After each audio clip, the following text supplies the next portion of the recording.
पावसाचा खंड पडल्याने पुणेकरांची चिंता वाढल्याचं दृश्य आता पाहायला मिळतं। कारण मान्सून वेळेवर आला असला तरी म्हणावा तसा पाऊस अद्यापपर्यंत झालेला नाहीये।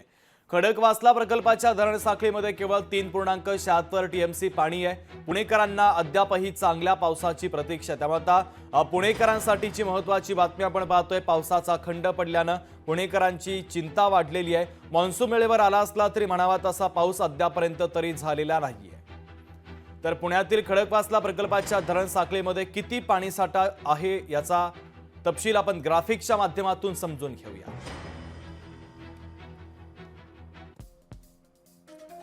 टेमघर धरणामध्ये 0.5 टीएमसी पाणीसाठा शिल्लक आहे। वरसगाव धरणामध्ये 1.44 टीएमसी पाणीसाठा शिल्लक आहे।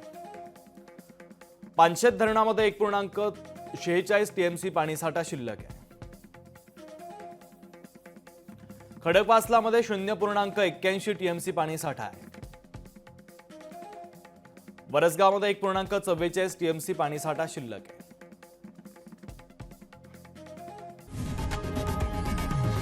लोकशाही मराठी ऐका, पहा, जागरूक रहा।